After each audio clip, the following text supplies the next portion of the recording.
सत साहिब सतगुरुदेव की जय। बंदी छोड़ कबीर साहिब जी की जय। बंदी छोड़ गरीबदास जी महाराज जी की जय। स्वामी राम देवानंद जी गुरु महाराज जी की जय हो।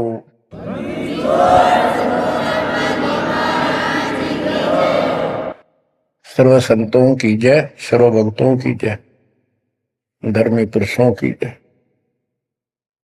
श्री काशी धाम की जय, श्री सुडानी धाम की जय, श्री करोथा धाम की जय, श्री बरवाड़ा धाम की जय। सत साहिब गरीब नमो नमो सत्य पुरुष को, नमस्कार गुरु के नहीं। सुर नर मुनिजन साधु, संतों सरसदी। सतगुरु साहिब संत सब, दंडवतम प्रणाम। आगे पीछे मत हुए, किनको पूर्व। कबीर सतगुरु के उपदेश का, सुनिया एक विचार। जय सतगुरु मिलते नहीं, जाते नरक द्वार। नरक द्वार में दूत सब, करते खेचा तान। उनसे कभू नहीं छूटता, फिरता चारों खान। कबीर चार खानी में भरमता, कबहू न लगता पार। सो फेरा सब मिट गया, मेरे सतगुरु के उपकार। जय जय सतगुरु मेरे की, जय जय सतगुरु मेरे की। सदा साहिबी सुख से वसियो, अमरपुरी के डेरे की। जय जय सतगुरु मेरे की, जय जय सतगुरु मेरे की। सदा साहिबी सुख से वसियो, सतलोक के डेरे। निर्विकार निर्भय तू ही, और सकल वैमान। जी साधो और सकल वैमान। सब पर तेरी साहिबी, सब पर तेरी साहिबी। तुझ पर साहिब ना, निर्विकार निर्भय। परम पिता परमात्मा कबीर जी की असीम कृपा से बच्चों,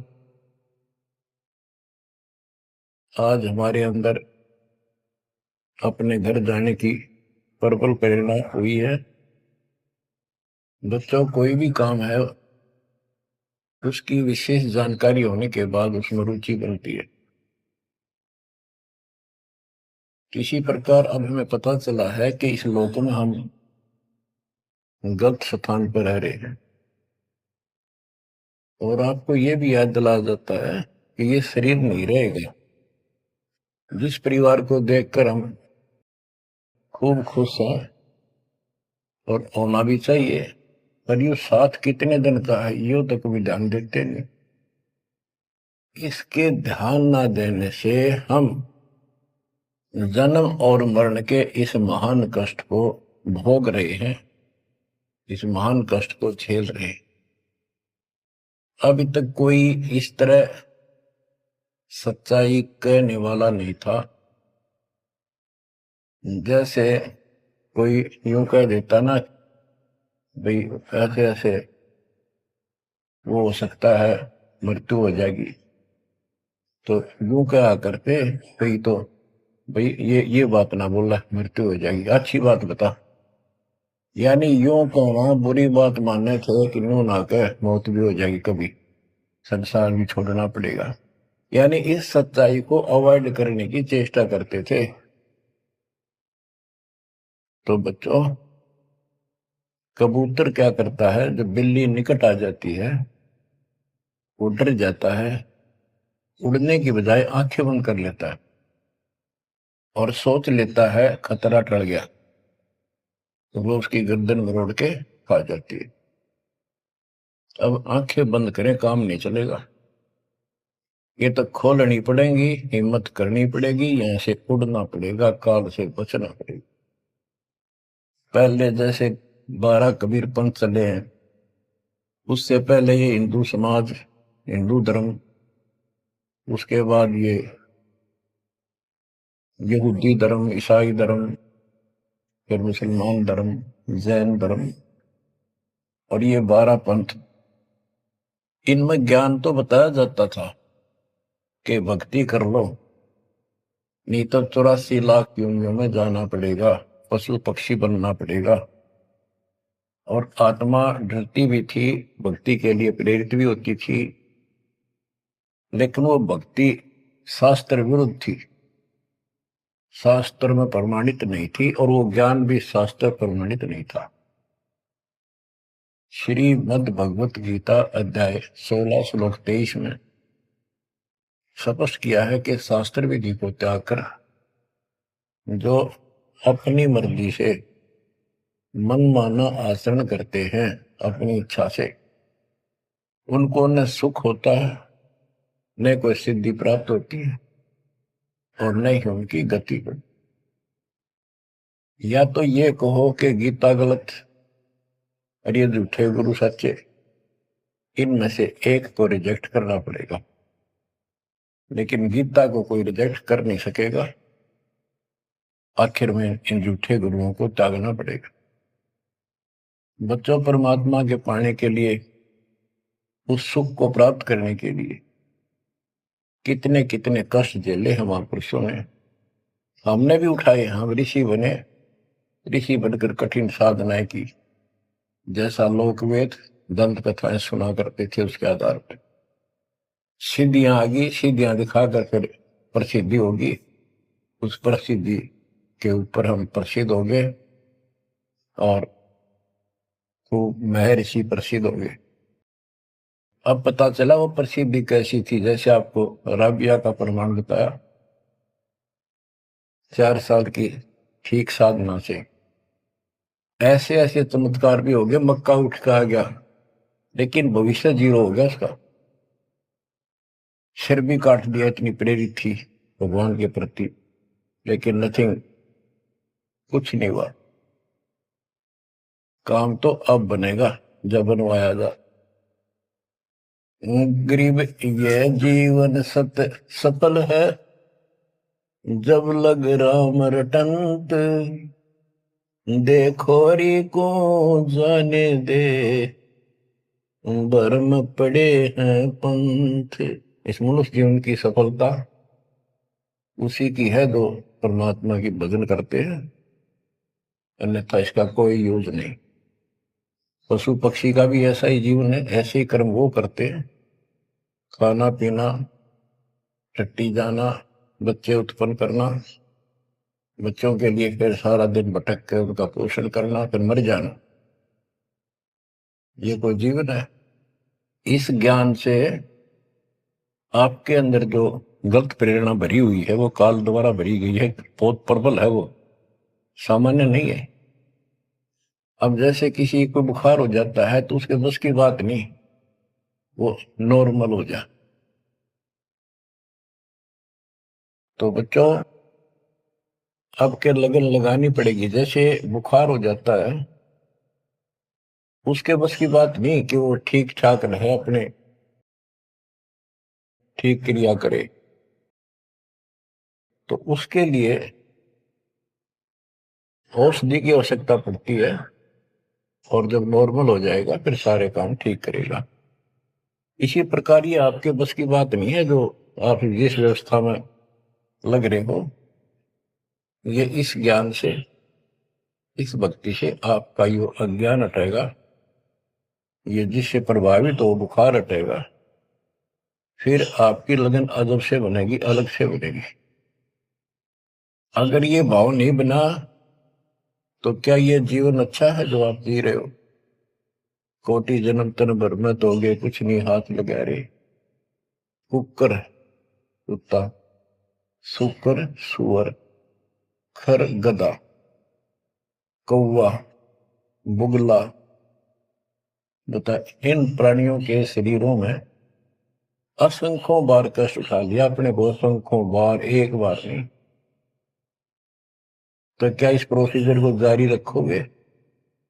मेरी आत्मा तो मान नहीं रही कि आप इसको स्वीकार कर लोगे। और अब भी आपकी आंखें नहीं खुलेंगी और आपकी प्रेरणा नहीं बनेगी, तो फिर इंसान नहीं, पत्थर हो तुम, पत्थर। कोटि वर्ष करे संगत संतों की, पत्थर का जल में क्या बूझे।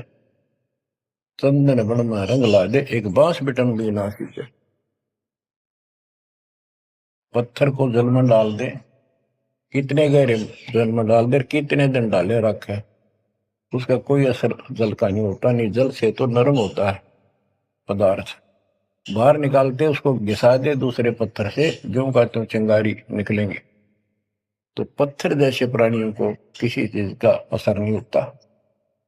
ये अमृत वाणी उन पुण्यात्माओं को झंझोड़ कर रख देंगी जिनकी आंखें काल में अज्ञान से बंद कर रखी। उस परम पिता के घर जाने के लिए, सुख को प्राप्त करने के लिए, गरीबदास जी बताते हैं कि मंसूर मैसूर क्यों हो गया, शरीर पासी प्रवेश और जाके ऊपर एती लोभती। कैसा है वो देश? उस परमात्मा के सुख को, सतलोक को प्राप्ति के लिए, उसकी प्राप्ति के लिए टुकड़े टुकड़े शरीर करा दिया मंसूर अली जी ने, पीछे नहीं हटा। तो गरीबदास जी कहते वो सुख कितना होगा जिसके लिए शरीर भी खत्म कर दिया, कोई नो प्रॉब्लम। और ये शरीर तो आपका रहेगा नहीं, गारंटीड है। इसलिए बार बार याद दिलाता हूं कि हमारे ऊपर नशा जबरदस्त कर रखा काल ने। ये आपके बस की बात नहीं, ये तो ये एंटीबायोटिक आपको प्रेरित रखेंगे। आप भक्ति भी करोगे, बुराइयों से भी बचोगे, और अपने घर जाने की प्रबल इच्छा बने। जहां आशा ता बासा हुई, मन कर वचन सुमरियो सोई। गिरिव नरसिंह रूप सतगुरु धरा, प्रहलाद भगत के काज, हिरणाकुश को ले गया जो तीतर को बाज। परमात्मा कबीर जी ने ही नरसिंह रूप धारण किया। ये सारा श्रेय अभी तक श्री विष्णु जी उर्फ श्री कृष्ण जी को दिया जा रहा था। जो भी है, परमात्मा चाहते हैं कि किसी तरह इनकी भक्ति में आस्था बनी रहे। ये किसी को मानकर भक्ति कर रहे, करते रहो, उससे मिलना कुछ नहीं, पर पिछले संस्कार से मालिक उनकी मदद स्वयं करते हैं। ग्रीव नामा का देवल फेरा, मुई जवाई गाय, पीड़ा मेरी संत की शान छवाई आए। कबीर साहब कहते हैं, 2 दिन मेरी शरण है, ताका हूं मैं दास। दास में नौकर, गुलाम, और गैल गैल ला गया करूं जब तक धरती आकाश। नामदेव नाम के महापुरुष पिछले संस्कारी थे। परमात्मा कबीर जी कहीं भी आश्रम बना के कुछ समय के लिए रह जाते हैं, एक गुरु की भूमिका करते हैं। अपने बच्चों को, वहां आसपास के क्षेत्र के बच्चों को ज्ञान सुनाते हैं। कोयल के बच्चे ज्ञान को सुनकर, आवाज को सुनकर उनकी तरफ खींचे आते हैं, सोने वाले रह जाते हैं। तो उस समय रंका और बंका दोनों पति पत्नी थे। एक उनकी बेटी थी वंका। नामदेव भी उसी समय परमात्मा कबीर जी के शिष्य हुए थे जब वो वासन रूप में लीला कर रहे थे। हम ज्ञान सुन लेते हैं, सारी बात करते हैं, पर अपनी जो पूर्व प्रेरणा है, पिछले जन्म के संस्कारों से भी हम बाज नहीं आते। अब नामदेव जी जा रहे थे, एक मंदिर में आरती हुई थी, ब्राह्मण लोग आरती कर रहे थे, और उसके ऐसी धुन चढ़ी कि वो भी मंदिर में पहुंच गया। हाथ में जूते निकाल लिए अपने, जैसे ये बजाते हैं ताल, उस तरह बजाने लग गया। घंटी बजाते हैं और बजाता बजाता आरती में मगन होकर उनके ब्राह्मणों के बीच में पहुंच गया, यानी पत्थर की मूर्ति के सामने पहुंचना चाहा। पंडितों ने पकड़ कर उसको मंदिर के पीछे फेंक दिया कि ये शूद्र छोटी जाति का समेत जूतों में आ गया, हमारा धर्म भ्रष्ट कर दिया, हमारे भगवान को इसने रुष्ट कर दिया। तो परमात्मा वो तो फिर भी पड़ा पड़ा मालिक की आरती कर रहा था, लो लगी थी दाता में। परमात्मा उस मंदिर का मुंह नामदेव की तरफ कर दिया और पंडित पिछली साइड में खड़े घंटी बजा रहे थे, आश्चर्यचकित हुए। तो एक दिन नामदेव रंका बंका के घर गया, तो उस दिन वंका लड़की, रंका और बंका जंगल में लकड़ियां लेने गए हुए थे, पीछे वो लड़की अकेली थी, वो कोई पट्टी तैयार करे थी, जैसे किसी को चोट लग जाकर, हल्दी वगैरह लगा कर। नामदेव बोला, बहन किसको क्या हो गया, किसको चोट लगी, किसके लिए पट्टी बना रही हो? उनका बोली, रे नामदेव तू दो दिन ज्यादा दुखी ना करे, तो भाई मर्यादा में नहीं रहता, वहां के जरूरत है तेरे को जाने जिस मंदिर में, अपना मंदिर में जाना भगवान अलाउड थोड़ा ही कर रखा है, मानता नहीं तो तेरे लिए, तेरी इज्जत रखने के लिए गुरुजी तेरे मंदिर फेर गए थे, हाथा चोट लगी भाई, उनका पट्टी बांधो। नामदेव गया, देखा तो सचमुच गुरुजी के हाथों में चोट लगी हुई है और उनका पट्टी बांधी। हम भक्ति भी करते हैं पर अपने संस्कार फिर भी कोई न कोई अड़ाए रखते हैं, ये परमात्मा को परेशान करते हैं। आप अब आ गया है कति पीक टाइम, अब ये बात नहीं चलेगी। पहले तो चलो को रह गए, कोई बात ना, पैर पकड़ लिए भगवान ने, अब क्या फिसल गया पैर तो पता नहीं कहाँ पड़ोगे जाकर। ऐसा अजब गजब का ज्ञान दे दिया, ऐसा समाधान आपको दे दिया, और ऐसे समय में मानो शरीर मान, तो आंखें खोल लो बच्चों। गरीब नामा का देवल फेरा, मुई जवाई गाय, पीड़ा मिट्टी संत की छान छवाई आए। अब एक जिसमें नामदेव जी ने मंदिर घुमा दिया, घुमाया तो मालिक ने था, लेकिन मालिक अपने नाम नहीं लेते, दादू से दरजीव के आप बगल हो जाए, करा करावे साइया मन में लहर उठा, दादू से दरजीव के आप बगल हो जाए। उनकी महिमा ज्यादा होगी, मुसलमान धर्म के लोगों को दिक्कत हुई, उन्होंने राजा को कहा कि ऐसे ऐसे काफिर है, वो दुनिया को गुमराह करता है कि मुर्दे जिंदे कर देता है, मंदिर घुमा दिया, ऐसे कर दिया। राजा ने पकड़ के बुलाया और कहा, ये गाय काट दी वहां पर, इसको जिंदा कर, जब जाने तो संत है, नहीं तो तेरे को आज तेरी गर्दन यही काट दूंगा। कबीर साहब कहते हैं, हम फिर वहां गए बच्चे, अपने बच्चे के लिए, और उस गाय को जीवित किया। जैसे पुराने समय में सब छान झोपड़ी डाला करते थे, हट घास ग्रास की, और वो साल भर में कंडम हो जाती थी, तो बारिश आने से पहले उनको फिर से या तो नहीं डालते थे या तो उनमें कुछ रिपेयर किया करते थे। नामदेव की माता जी ने कहा, बेटा अपनी छान ठीक कर ले झोपड़ी, बारिश आने वाली है, मौसम निकट है। वो कहने लगा, ठीक है माता जी, जाता हूं मैं जंगल से सर काट के लाता हूं, वो सरकंडे से घास फूस। रास्ते में सत्संग हो रहा था, सत्संग सुनना, फिर वहां सेवा में लग गया। शाम होगी, वापस आ गया। उसकी माँ बोली बेटा ले निकल घास फूस। माँ ऐसे ऐसे सत्संग में चला गया, ध्यान नहीं रहा। अगले दिन फिर ऐसे ही। उसकी माँ बोली भाई देख ले तो बारिश हो जाएगी, कुछ दिन सारे कपड़े भीजेंगे, अपने भीगेंगे, बहुत नुकसान हो जाएगा। अगले दिन भी ऐसे हुआ। तीसरे दिन उसने सोचा आधा सत्संग सुन लो और फिर जाऊंगा। आधा सत्संग सुनकर चल पड़ा। सत्संग तो फिर पूरा ही सुनना पड़ा उसने, फिर सेवा सेवा ना करी, अपना वो काम के लिए चल पड़ा। जल्दी जल्दी घास फूस काटने लगा, पैर में कुहाड़ी लगी, दांती लगी और ज्यादा चोट लग गई। पैर के पट्टी बांधी, अपना कपड़ा वही ले रखा था पाड़ के चंदर।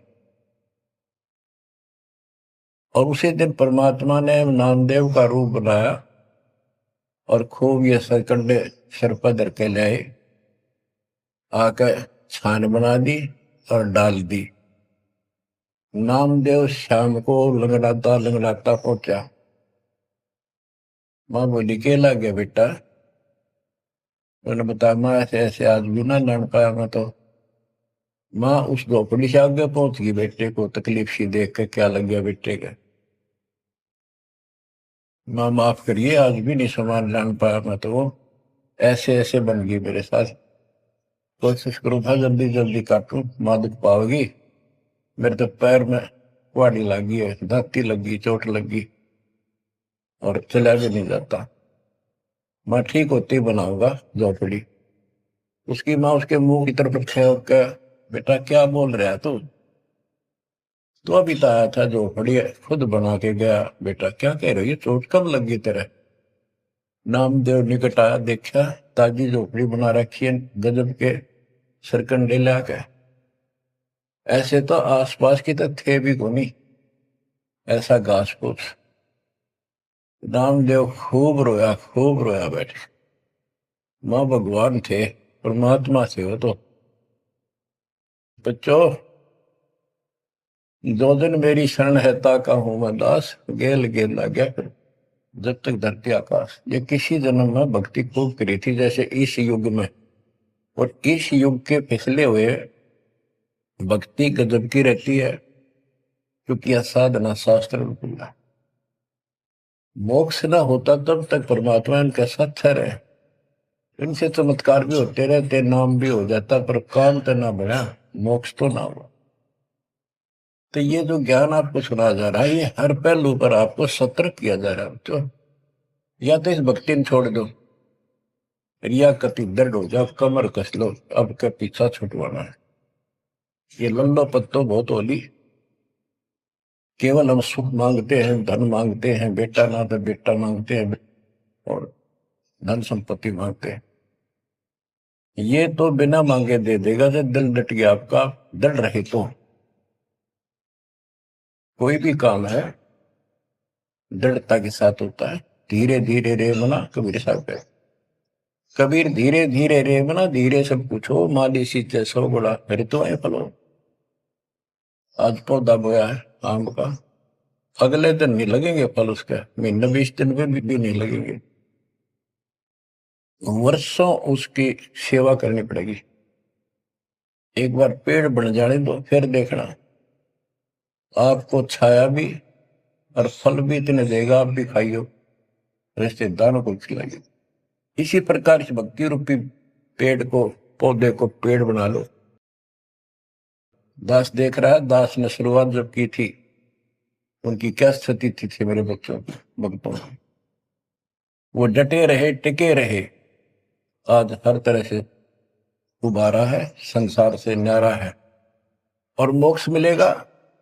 जो जन्म मरण का कोड कटेगा। गरीब कबीर के सो बंजारा हुआ, आप भक्ति के हेत कंकर बोई जान के, धना भगत के खेत। धन्ना भगत जी बहुत जबरदस्त लगन की लगी हुई थी उनकी, बहुत जबरदस्त भगत थे। दया भाव संत में होती है। बारिश हुई, बीज सभी किसान ज्वार बीजने चल पड़े। तन्ना की पत्नी ने भी ज्वार दे दी 5 किलो, अल्ले खेत में बो के आओ।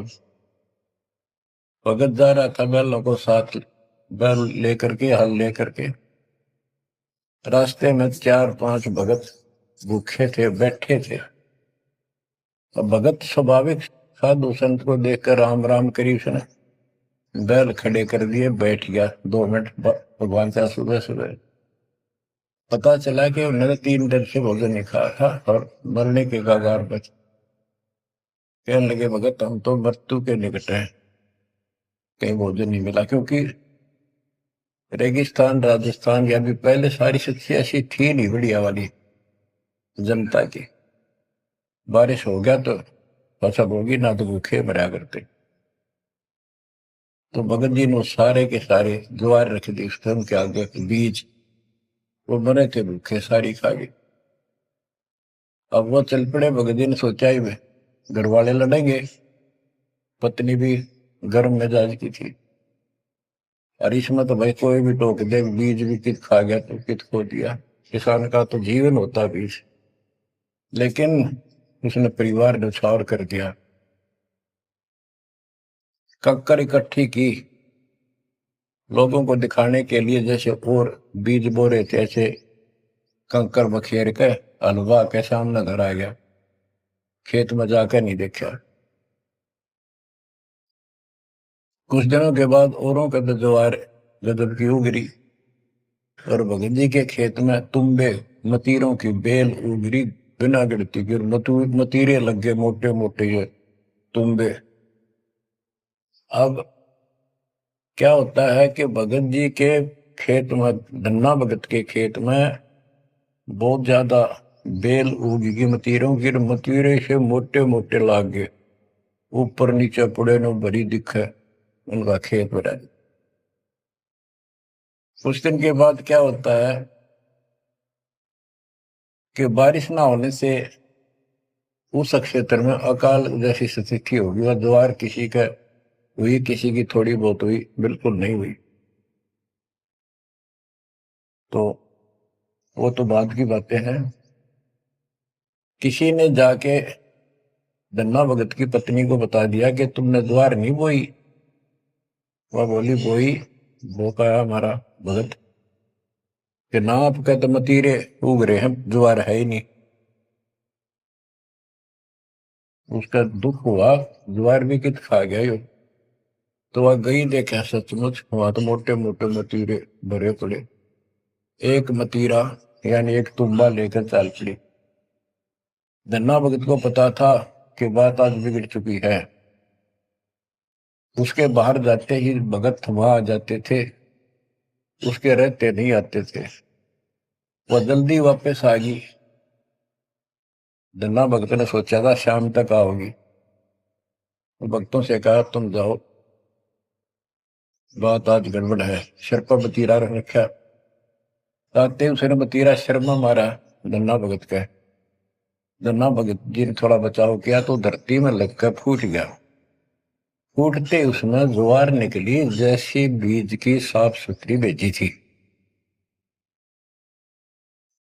अब भगत जी तक टेढ़ा पड़ा, सिर बचाया, और वह देवी देख रही थी, कभी धन्ना भगत को कभी ज्वार को। तो वह बोली ये कहां से आ गई ज्वार इसमें। धन्ना भगत नहीं बोला। वह फिर खेत में गई, वह ज्वार उठाकर अंदर रख ली। वहां जाके देखा कपड़ा बिछाकर मतीरे फोड़न लागी, ढेर लाग गया। गठड़ी बांध कर चल पड़ी, ढोण लागी ज्वार। अरोरा की ज्वार कति कंडम सी होगी, वो ये को ना खड़ी तो रही, पर बस उसमें बीज नहीं बना, सूखी सूखी सी खड़ी। अब वह 3-4 गठड़ी 5-6 गठड़ी ले आई भर भर कर। भगत बोला जितनी आपने अपनी होनी चाहिए थी ना तेरे खेत में उतनी रखना, ज्यादा ना लेना भगतमती ने। बोली तू तो ऐसे करा कर, भगवान ने दी है सारी लाऊंगी। वो गठड़ी भर कर चाली, जब उसका कोटा पूरा हो लिया, वहां तक तब बोझ मरती आई बाहर खूब लग गया, उतारी तो सारा फूस बना पाया, एक फेर लाई वो भी नहीं हो गया, हार के बैठ गई। फिर धन्ना भगत के खेत में ज्वार निकला, तुम्बों से ज्वार निकला, गांव इकट्ठा हो गया। भगत बोला भाई अपनी बांट लो थोड़ी थोड़ी, तुम सारे भूखे मर तो बच जाएगा गाँव। तो सब ने अपने हिसाब का थोड़ा थोड़ा ले लिया और फिर भी उभरती रहेगी। बच्चों ये बातें कोई बनावटी नहीं है। जिनने भगवान के ऊपर समर्पण किया, जो भगवान पर समर्पित हुए, भगवान ने कभी उनका मारा नहीं। चारों युगों को देख लो हमने किसका रखा मारा। तो बच्चों ये महापुरुषों की जो कथाएं हैं आज अपने काम आऊंगी। आप एक बार लग कर देखो इस मार्ग, कोई जगह नहीं रहेगी आपको अगर मगर कर्ण की स्मरण को कति परमात्मा हर तरह से संतुष्ट कर देगा। दास अपनी एक कथा बताओगा। हम सुनते थे कि द्रौपदी का चीर बढ़ा दिया भगवान ने, पर ये नहीं पता था क्यों बढ़ाया था। वो तो अब इस तत्व ज्ञान से निखार हुआ कि कबीर परमात्मा ने एक लीला करके उसका लीर ग्रहण किया कपड़ा और उसके कारण बढ़ा था। तो इससे किसी को कहते वो मानता नहीं था, ये कोई बात है, कैसे हो सकता है, ऐसे नहीं हो सकता, वैसे नहीं होगा। हम भी मानते थे कि चल ना होगा, पर भगवान तो है और बहुत काम कर रखे हैं। मन मानता था भगवान कुछ भी कर सकता है, क्योंकि आस्था जब भी बनती है जब ये भावना बढ़ जाएगी परमात्मा जो चाहे सो कर सके। उसके सामने इम्पॉसिबल वर्ड नहीं है उसकी डिक्शनरी। आपको बताता हूँ, नाम ले लिया, 2-3 साल हुए थे बस।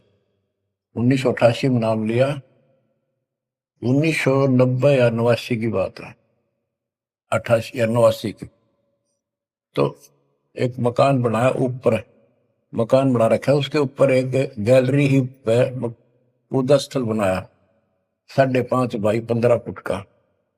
उसमें एक गली में झांकी थी, खिड़की और विंडो, और एक अंदर आंगन की तरफ क्रॉस वेंटिलेशन बढ़िया था। तो जल्दी के कारण मैं बने बनाए वो लिया जगड़े, पूजा स्थल 2 मांझ का उनको पेंट करके लगा दिया। उनमें शीशे भी लगे हुए थे। एक शीशा टूटा हुआ था, एक शर्फ खिड़की का, वो डबल होते, मैं ये चढ़वा देंगे बाद में, जल्दी काम हो जाएगा। वहां मैंने ये भक्ति बोध छपुआ कर रखी कि गुरुजी आएंगे उनको सौंप दूंगा, वो आगे भक्तों को देते रहेंगे जब कोई दीक्षा लेगा। ऐसे सेवादास करने लगा। क्या हुआ कि उस जो शीशा फूटा हुआ था उसमें क्या चूहे बढ़कर उनको काटने लगे। और उस समय क्या था, जब वो जंगले लगाए तो जाली ले आया था, ये एक लोहे की जाली जो मच्छरों से बचाने के लिए खिड़कियों पर लगाई जाती है बाहर की साइड। और वो गलती से वो गलत काट के दे दी। मैं वो साइज लिख के उस लोहे की दुकान पर दिया है, भाई ये काट के तैयार कर दे, इनका गल बना दे। मैं और सामान लेकर वापस आया, उसने बांध के लपेट कर रख रखी थी, मैं उठाकर चला आया पैसे देकर। आके मैंने कहा ले भाई लगाओ। तो ये बड़ा लड़का और एक वहां किराएदार रहता था, वो बोले हम लगा देंगे। कील क्या सारी ला रखी थी, उनने सीढ़ी लगाई। मैं तो चला गया उनको कह के, शाम में आया तो कोई नहीं लगा रखी। पूछा भी कारण क्या था, क्यों नहीं लगाई। उन्होंने बताई कि छोटी है, बराबर में छोटी रहेगी, कम से कम 9 इंच छोटी।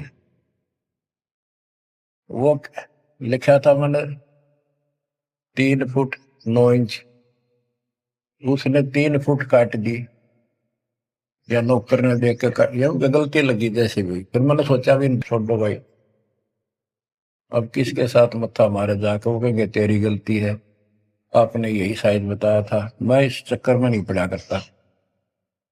मैंने वो उठा कर स्टोर में डलवा दी। एक सीजन बारिश का ऊपर का उतर गया। हाँ, फिर वो नित्य नेम छपवाई पुस्तक, फिर उसमें चूहे बढ़ने लगे।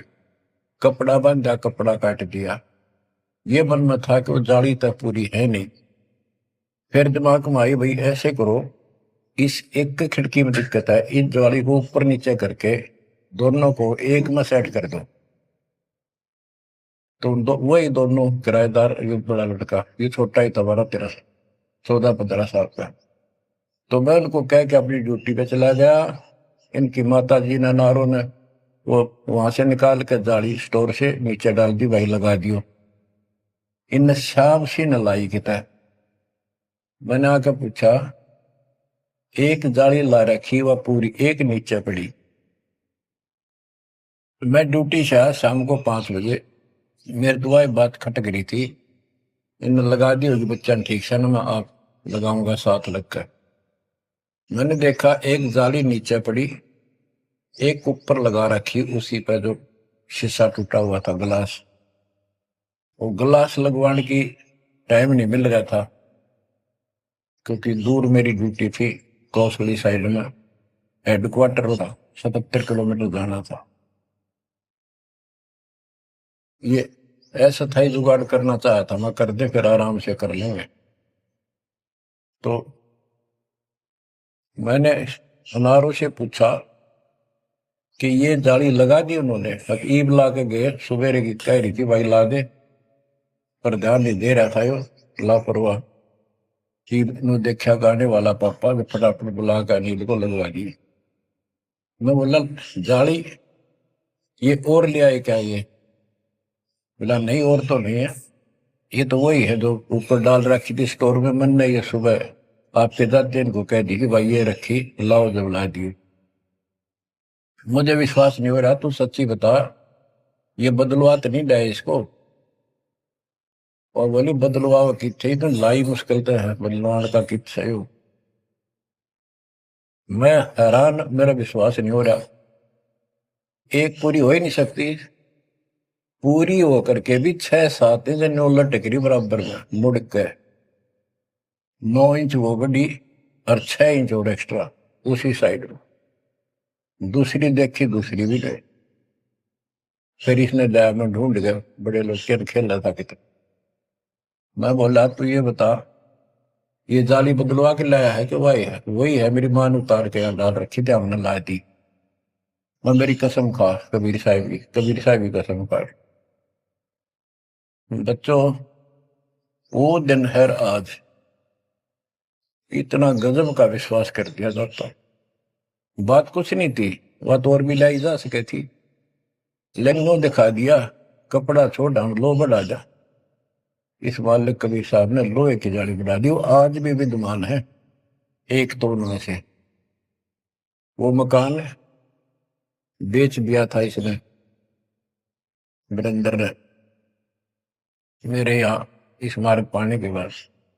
जिसने लिया वो भगत, उस भगत ने वापस डोनेट कर दिया कि ऐसी अनमोल पूंजी को मैं सुरक्षित नहीं रख पाऊंगा, आपको वापस दे।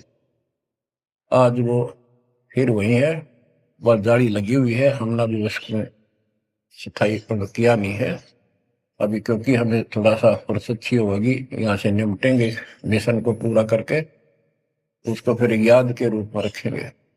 तो बच्चों, विश्वास रखो इस मालिक पर। कह कबीर सुनो भी साधो, मैं तो हूँ विश्वास, और गलत साधना करने से कुछ नहीं मिलेगा। क्या बताते हैं, गरीब कबीर के सो बंजारा हुआ, आप भक्ति के हेत, काकर बोई जान के, धना भगत के खेत। वहां काकर से अन्न हुआ, कंकर से, वहां काकर से अन्न हुआ, वहां केसों से हुआ कबीर, वार पार पावे नहीं गति कुछ गहर गंभीर। अब नकली गुरुओं के कारण ये सारा अध्यात्म ज्ञान नष्ट होया पड़ा था। उसके बारे में कबीर साहब बताते हैं, गरीबदास जी बताते हैं, गरीब विष्णु त्रिलोकी नाथ के, परचे कोटि अनंत, भक्त वत्सल भगवान है, क्यों निंद है संत। यानी भगवान में आस्था बनाए रहने के लिए परमात्मा ने इन पर विष्णु जी को निमित्त बनाकर लीलाएं की। कहते हैं इनको विशेष वो ना समझो, ये भी अच्छी आत्मा है, 3 लोक के नाथ है। अब जैसे कोई मंत्री है, उसकी भी पावर होती है, उसको ये कहना तो कुछ नहीं है, प्रधानमंत्री सब कुछ है, ये तो लड़ाई वाली बातें हैं। ये तो सतीथी बताई है, इनकी इतनी औकात है, इतनी ताकत है, उनकी इतनी है, इनसे हम दूर नहीं हो सकते और इनको एज ईस्ट पूज भी नहीं सकते कि ये करतार बने हुए हैं अपने आप। ये वो करतार नहीं जो होना चाहिए। गरीब करता ऊपर चोट है, कहते हैं करतार, मूल लह नहीं मूर्खा, गिनते हैं क्यों डारे। कि जितने करतार अपने आप बना रखे तुमने, राम कृष्ण विष्णु, ये फिर कितने बना रखे। कर्ता ऊपर चोट है, जो एक करतार को छोड़कर अन्य जो कर्ता बनते हैं उनकी दुर्गति होती है। रामचंद्र देख लो, सारी उम्र दुखी रहा और कर्ता बन रहा था, लोग भगवान के थे भी मान लेता था, आजीवन कष्ट रहा, अंत में सरयू नदी में जल समाधि ली, डूब का मेरा। कृष्ण जी सारी उम्र दुखी रहा, सुख का सांस कभी नहीं, कभी कंस, कभी केसी, कभी चाणूर, कभी कुछ पूतना, और आखिर में दुर्वासा के श्राप से कुल उनके सामने नष्ट हो गया। जिसका कुल सामने मरे है और पश्चाती वो जीव है, सबसे निर्भाग आदमी है। सब कष्टों को देख कर रो रो के टाइम काटा, आखिर में एक विषाक्त तीर से मारेगा, विषाक्त जहर से बुझे हुए एरो तीर से मारेगा। अब क्या बताते हैं, गरीब करता ऊपर चोट है, कहते हैं करता रे, मूल लह नहीं मूर्खा, गिनते हैं क्यों डारे। के मूल की पूजा क्यों नहीं करते, डालियों ने क्यों गिनते फिर हो तुम, कितने भगवान है, कितने टहनी है। मूल से सब कुछ होता है। गरीब सतगुरु साहिब एक है, दूजा ब्रह्म विरोध, बिन सतगुरु सूझे नहीं, चाहे पढ़ो 18 बोध। गरीब गल गोटा गुरु आखने, फांसी दे अड़ाए, द्वादश तिलक बनाए कर, चंपुर दे धकाए। कि ये इंसान का नाश करने, मनुष्य जीवन को बर्बाद करने वाले, ये बाह्य दिखावा करके द्वादश तिलक 12 तिलक बना लेंगे, कंठी माला पहन लेंगे, लाल कपड़े, बड़ी बड़ी दाढ़ी मूछ उठा लेंगे या घुटन घोट हो जाएंगे, मूड मुड़ा लेंगे। ये गल घोटा है, ये काल की फांसी लिए कर रहे, झूठी साधना करवा के। कहते द्वादश तिलक बनाए कर लोग इन पर कुर्बान हो जा, साधु है, और जमपुर दे धक्का, यानी उस नरक में धक्के ते ठोक दे। या साधना गलत आप पे जाएगा फिर वहां। गिरम झूठे गुरु का नाक ले, फिर श्रवण और नैन, सतगुरु बोले साखिए, दूर कर पोकट फैन। कहते नकली गुरुओं का, इनका जूते मारे, नाक काटे, यानी कहने का भाव है कि इनका बच जा, दूर हो जा, फूक दे। फूकना मतलब ये नहीं आग लगा दे या उन्हें मार दे, उन्होंने आग्रह कैसी यह कहावत हमारे यहाँ कि इसने फूक दे एक तरफ, जैसे कोई सामान मंगाया, इसकी जरूरत नहीं, कौन ख्याल है ना, फूक एक तरफ, यानी पटक दे दूर। एक गरीबदास जी कहते झूठे गुरु के नाक कान काट दे। इसका अर्थ है कि उनको कति वहां से अपने से दूर कर ले। गरीब झूठे गुरु को झटक दे, से स्वामी को फूक, या मैं दोष जरा नहीं, शब्द कहा हम कूक। गरीबदास जी बताते हैं झूठे गुरु को झटक दे, और जो नकली शिष्य उनकी मान उन चिपके बैठे उन्हें भी फूक। फूकने का मतलब ये नहीं उन्हें मार दे के पड़े रहने दो। गरीब पीछे गई सो जाने दे, ले रहती को राख, उतरी लाभ चढ़ाई यो करो अपूठी चाख। गरीबदास जी कहते पीछे जो होई सो हुई, उसने भूल जाओ, अब शेष बचे जीवन में संभाल लो, उतरी लाभ चढ़ाइयो करो अपूठी चाक।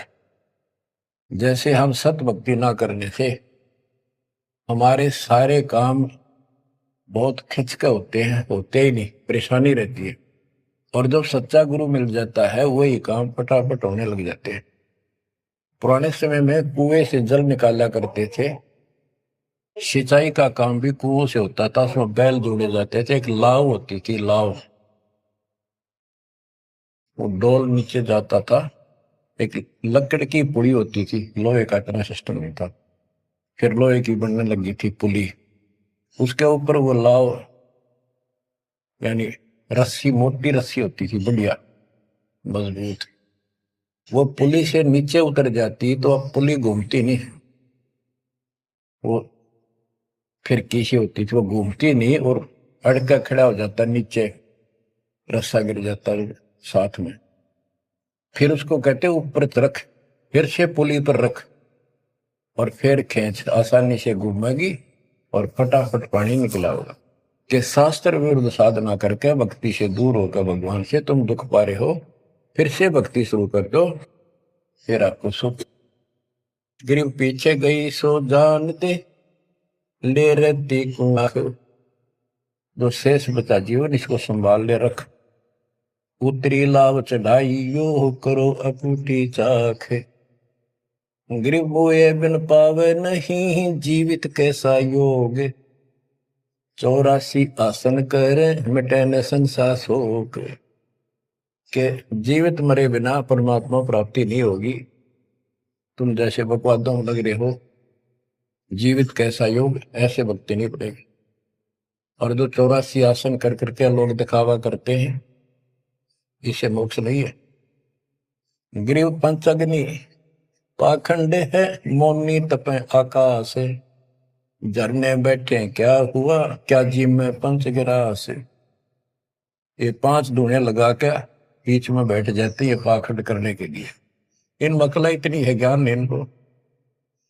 कोई मौन रखता है, कोई तप करता है, मटके घड़े के अंदर सुराख करा के एक तपाई के रख के 40 दिन सर्दी के महीने में 100 मटके डेली पानी के अपने सिर पर डलवाता है। और वो बड़े बड़े गांव के लोग उस पाखंडी के चारों तरफ परिक्रमा करते हैं। और कोई कहे मैं सिर्फ 5 गिलास खाया करूं, ज्यादा खाता नहीं। इस तरह के ड्रामाबाजी से अट्रैक्ट करते पब्लिक को, पल्ला कुछ नहीं। गिरिव दूधा धारी शब्द है, पान फूल फल खाई, घट में नाम न संचय ये बंधे जमपुर जाई। कई बताते हैं बाबा है दूध दूध पियो है, बड़ा शब्द है, दूध धारी बोला है, और केवल कभी फल खा लेता है तो फूल फल ही खाता है। तो गरीबदास जी कहते हैं गरीब दूध धारी शब्द है ये, पान फूल फल खाई, घट में नाम न संचय रे बंधे जमपुर जाई। सच्ची भक्ति है नहीं, सीधे नरक में जाएंगे। गरीब चुंडित मुंडित भद्रा, मोनी मैल न पावे, धूमर पान ठडे श्री ये 2 जग धक्के खा। गरीब योग नहीं यो रोग है, जब लग निज नाम न चीन, घर घर द्वारे भटकते देख बिना यकीन। गरीब देख लिया तो क्या हुआ, जब लग नहीं विवेक, 3 काल निपजे नहीं मिटे कर्म रेख। के चुंडित मुंडित, जैसे बड़े बड़े सिर पर जटा रख रखी है, दाढ़ी बनवारी, माला मूला पहन गए, बाहर भाई ड्रामा खोल कर रखा है, लाल कपड़े पहन रखे या कति गोट करवा रखा, मुंड मुंडवा रखा, कहते हैं इनसे कुछ नहीं मिलना, कोई मौन रखते हैं। गरीब चुंडित मुंडित भद्रा, मोनी मैल न पावे, धूमर पान ठडे श्री ये 2 जग धक्के खाओ। ये धूमर पान करें, नशे करें, सुल्पे की मारे चलम भर कर ढूंढ उठा दे, ठडे श्री खड़े होकर तप करते, कहते 2 जग में धक्के खाओगे, नरक में जाएंगे। बच्चों, ये मूल ज्ञान है, ये तत्व ज्ञान, और ये जो ज्ञान आपको दिया जा रहा है, आपके लिए वरदान होगा। ये कबीर साहब की गिफ्ट है। इस रजा को संभाल के रखियो, इसको हल्के में ना दियो बच्चों। कुर्बान हो जाओ, ये धंधे करते था सिंह धन हो गए, कितना पुराना पट्टा। इसकी शरण में डट कर सत्संग सुना करो, सेवा करो और दान करो, मर्यादा का निर्वाह करो, भक्ति करो। देखना नारे रंग ला देगा दाता। मालिक आपको मोक्ष दे, सद्बुद्धि दे, आपको याद बनी रहे अपने घर की सच्चाई।